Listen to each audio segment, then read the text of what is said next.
Now in today's video, I'm going to share with you how you can turn a profit quickly with ornaments, especially as the holiday season is just beginning. And I literally mean the holiday season is just beginning. October, November, and December happen to be the most popular months for gift giving and preparing for gift giving when it comes to ornaments. And today's video, I'm going to share with you how you can create an ornament that looks like this, right? That you have created using your laser.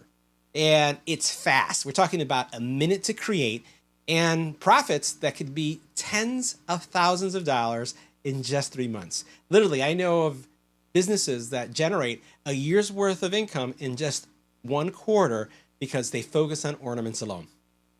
We're going to follow up this video with another video that has to do with ornaments, and I'm going to share with you, not with a laser, but well, it is a laser. It's combining both a laser and UV printing, how you can also create ornaments that go from something that looks like this to now something that looks like this. We're talking about ornaments that focus on themes, things like, let's say, for example, someone's got married in 2024, and this is their first Christmas as Mr. and Mrs. Again, we're talking about an ornament that's going to give you that type of experience. This is UV printing.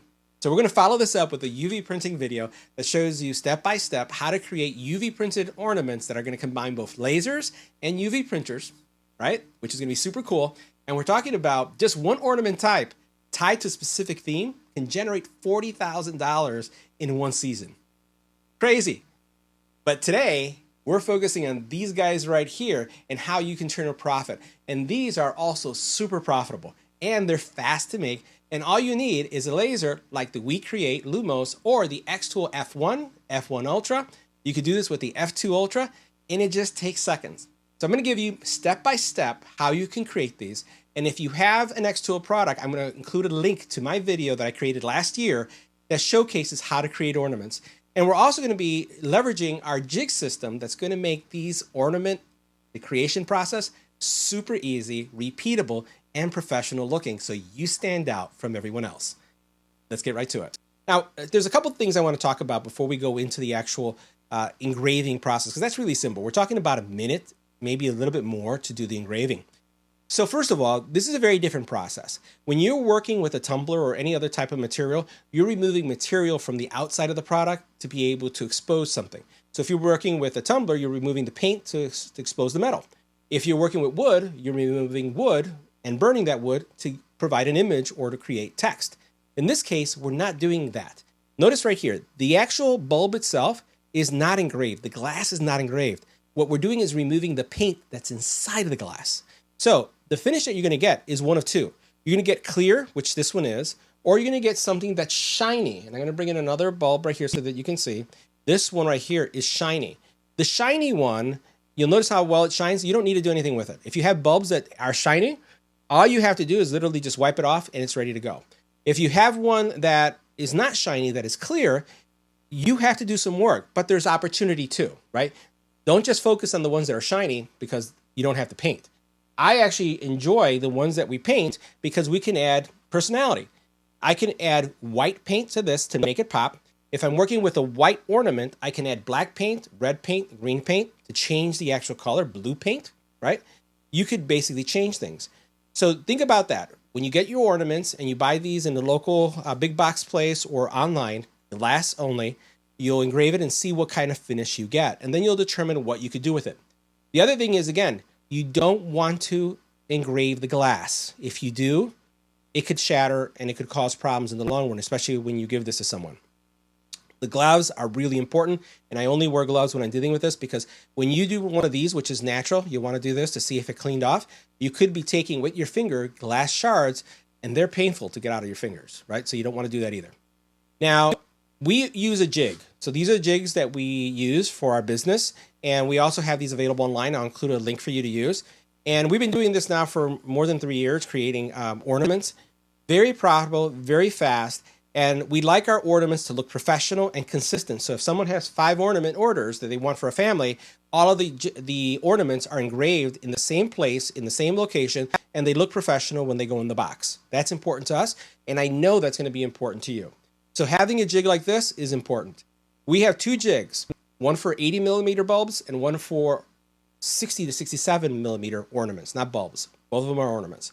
6067 tends to be the most popular I've found over the years when it comes to ornament creation, but 80s are great too. They're just a little bit bigger, as you can see here. This is an 80. And what I would say is either one is fine. And from a price perspective, we charge around $12 per ornament once they're personalized. That's a great margin for you, right? And that's really going to help you pay off your hobby or pay off your equipment if you're running a business. So those are the couple things. Use the jig, right? We'll have the link. Make sure you understand handling. And the other thing is going to be important is going to be ventilation. Because there's two ways to actually prepare an ornament. One of them requires paint that could be liquid, or the other could be spray.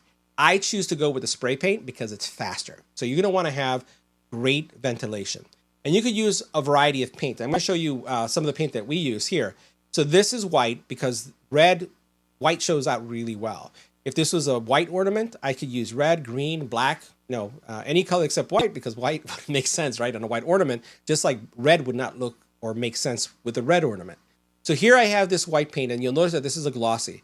I also use at times chalk paint, and I like the chalk paint in many cases more white chalk paint because it's lighter. It's like chalk, and it's held up really well, and it adds no weight to the ornament. When you spray paint, it's liquid. It does have some weight to it, so your bulb does get a little bit heavier. So I kind of like the chalk paint in my use case. But what we're going to do is we're going to spray this inside of the ornament. You could use acrylic liquid paint, but I find that the time that it takes to see the effect, and also I would say, not just the drying time, but the weight is just too much, right? So you're going to see that in a second. So jig. Wear gloves, have good ventilation, use spray paint. It's going to make it a lot easier. And let's go ahead and do it. We're going to go ahead and spray this. And I've been testing this out. And so this is actually a clear. I'm going to take my spray paint. And all I'm going to do is I'm going to take this ornament, flip it upside down like this, right? This side down. And I'm going to spray paint it, right? I'm going to spray paint in this angle. And all we're going to do is try to I do like 3 or 4 pumps, right? And then what I'll do is I'll put my finger right here on the stopper and I'll shake. Shake, shake, shake, shake, shake. Right? That's all you're going to do is shake, shake, shake. Right? It's a good workout so you can switch arms. Woo! Grow muscles while you're doing ornaments. And what I want you to see now, we'll go ahead and shake that a little bit more. And this is where the gloves come in too, because paint does scatter inside. And yeah, let's see what this looks like. Bring it underneath. And now check that out. That's what it looks like. Look, notice how much this pops now. Now I would probably give it another pump just to make sure and shake it around, but that's the process that you go through. Then you put it upside down. I typically get like pencils or any kind of sticks. I put some styrofoam and then I leave it standing upside down until it dries off. Now let's go to the lasering process. Engraving ornaments is super easy, especially on the Lumos because it has a camera.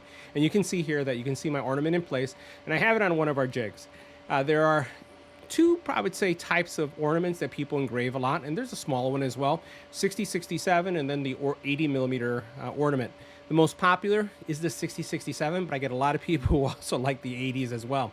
And what you see here is the ornament inside of the jig, and here is the text that I'm going to just put right on top of it. And what I love is how easy it is to see this. I'm just going to place it right here. This is around the center of the ornament. And the cool thing about ornaments is that since they're round and there's no branding or logo on it, you're never too far to the right or too far to the left when it comes to placing it on the actual ornament itself. But what you want to make sure is that you're not too far down, to the left or to the right, because it will impact the curvature of your engraving. Now, the other thing I want to highlight is if you notice, I'm using my blue light here, and then I'm also doing fill, 50%, 2000 speed. Depending on the color of your bulb, you could probably go even faster.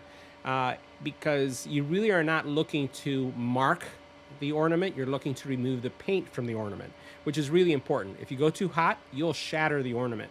So you'll notice 50% and then 2000 speed, and then I have my 300 lines per centimeter, just to make sure we get things really well. And what we're going to do is we're going to go ahead and run this. What I'll do before engraving, I'm going to do a rectangle frame just to make sure that it's where I want it to be.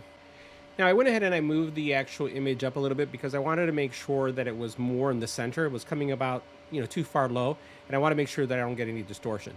So now that I have that in place, I'm going to go ahead and hit start, And we can see that it's going to take about a minute to create this ornament. So I'm going to go ahead and hit send. And what we'll do is we'll go ahead and hit the start button and let it rip.